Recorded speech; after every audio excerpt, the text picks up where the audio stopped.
What does a weightlifter hoisting heavy dumbbells, food sliding down our esophagus, and our heart beating inside of our chest all have in common? Well, at first they seem really different, right? I mean, one is all about the movement we choose to do, the other happens automatically when we eat, and the last one never stops for a second our whole life. But one thing that is common amongst all of them is that they involve movement. And for this movement, they need to generate a force. And all of this is possible because they are made of muscles.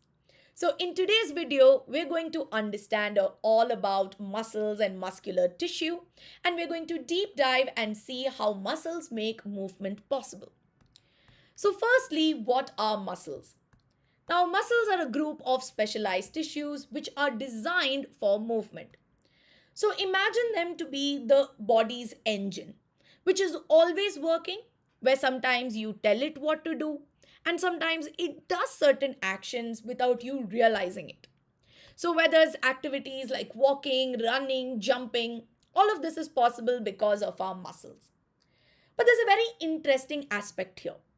Because for all the activities that I just told you about, muscles don't work alone to carry out these movements, but rather they work in pairs. So, why do muscles work in pairs? Let's understand that by taking an example of our biceps and triceps, which are located in our arms. Now, try extending your arm and straightening it out like this. Now, this type of movement is possible because of our triceps. And the muscles highlighted in pink are our triceps, and it's located at the back side of our hand. But now, what I want you to do is to try and bend your arm in the opposite direction. Now, if you want to bend your arm in the opposite direction, the triceps can't do much, but rather the biceps, which has the ability to carry out this movement. So, for the extension and bending of our arm, it's our triceps and biceps that work together. But why do they need to work in pairs? Well, it's because muscles only have the ability to pull, which means that they enable movement by pulling in one direction. So, if I need to carry out the same movement but in the opposite direction, I'll need another muscle altogether. But how do muscles achieve this pulling movement? So, for this, we need to have an understanding of what they are made of. So, if we look closely at muscle tissue, they are of course made of muscle cells. And muscle cells are long and fiber like, which have certain specialized proteins inside of them called as contractile proteins. Now, these contractile proteins have the ability to shorten and lengthen. So, when they shorten, we call it as muscle contraction, and it creates the pulling movement. But when they go back to normal, we call it as muscle relaxation. And all the simple things that we carry out every day, whether it's breathing, writing, or blood moving through our blood vessels, all of this relies on these contractile proteins. So, from this, we understand that muscles enable movement by contraction and relaxation, and muscles have the ability to do this without really getting damaged. We see here that because they enable movement, they require a large amount of energy, right? And they have the energy supply because they are also packed with mitochondria. So, they have a good supply of mitochondria that helps with energy production. But on that note, muscles not just help with movement, but they sometimes also help with certain other functions. So, have you noticed that when it gets really cold outside, we start to shiver and we go all over, right? So, why is it that we shiver? Well, we shiver when it becomes very cold, and we need to maintain a certain level of our body temperature. So, in order to do this, the muscles start to rapidly contract and relax. And when they do so, it generates heat that ultimately keeps us warm. So, from this, we've had a general idea about muscles. But let's go back to the example that we started off with, where we spoke about the bodybuilder, esophagus, and the heart. Now, we know that one thing that is common amongst all of them is that they exhibit movement. But do you think for the movement that they all carry out, they're all made of the same type of muscle? Well, not really. They're all made of different types of muscles. And today we will also explore the different kinds of muscles that are there inside of our body, starting with the skeletal muscles.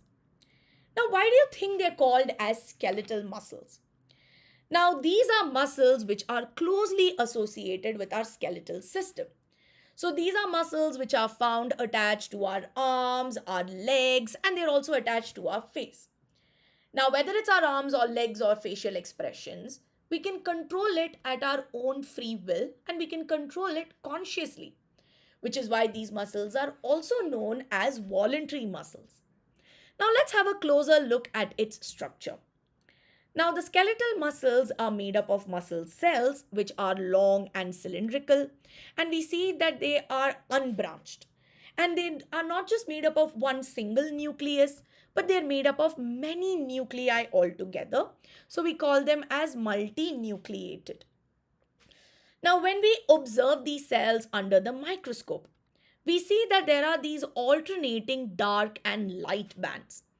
Now, these dark and light bands actually represent how the contractile proteins are arranged inside the body. And it ends up giving a striped appearance, or we call these alternating dark and light bands as striations, which is why these muscles are also known as striated muscles.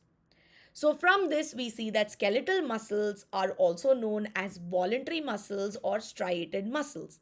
And they help us with movements that we can control, like running, writing, or just waving hello. So, this is all about the skeletal muscles. But now think about food moving through our, esophagus and stomach or the alimentary canal, or let's say blood going through the blood vessels, or movement of the urinary bladder. Can you control all of these muscles? No, right? We can't control all of these muscles, which is why these muscles are also known as smooth muscles, or they are also known as involuntary muscles. Now, these are muscles which are found in the alimentary canal, they are found in the uterus, the bronchi of the lungs, and the iris of the eye. And if we look closely at the structure of these muscles, we see that they are made of cells which are long and they have a pointed end. So we say that they have a spindle shaped structure, and each cell has a single nucleus. So we also call them as uninucleate. Now, here again, cells are not branched, so they are unbranched cells, and there are no striations present, which means there's no alternating dark and light bands in these smooth muscles. Hence the name smooth, right? Or we also call them as unstriated muscles as well. Now, what is their job? Their job is to handle different kinds of involuntary actions like movement of food through the alimentary canal, movement of blood, and movement across the urinary bladder and the uterus. So they are like silent workers that work in the background. Now, then we move on to our last type of muscle, which is going to be the cardiac muscles. Now, these muscles are quite different from the ones we saw so far. Because when you think about it, we know that the movement of the heart is something that we cannot control. So we might think that they are made of smooth muscles. But the thing is, the movement of the heart is continuous, which means it starts beating from the minute we are born, we die. So for this type of movement, which is continuous and that never takes a break, we see that special kinds of muscle is required for this, which is why the heart is made of the heart muscle or the cardiac muscle. Now, if we were to look at the cross section of the heart wall, we notice that the thickest layer of the heart is made up of the cardiac muscle, and this layer is called as the myocardium. Now, when we look at the structure of the muscle cells, we see that they are short and cylindrical, they are branched with about 1 to 2 nuclei, and they have a striated appearance. So, they have some similarities to the skeletal muscles, but what makes them supremely unique from the rest of the muscles is the presence of intercalated discs. So these intercalated discs help in the rhythmic contraction and relaxation of the heart. So therefore, from this we see that Because of the structural abilities of the muscle cells, the cardiac muscle is also able to carry out the function, which is the rhythmic contraction and relaxation of the heart. So, quickly to summarize, we saw that muscle cells are made of special proteins called as contractile proteins that allow for the contraction and relaxation.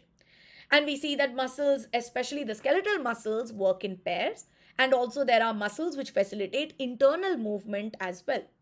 Now, we also know that muscles contribute to generation of heat, and there are different types of muscles. Then we learned about the skeletal muscles, the smooth muscles, and the cardiac muscles based on its structure, its location, and its function. So, with this, I hope that the concepts related to muscular tissue is now clear to you.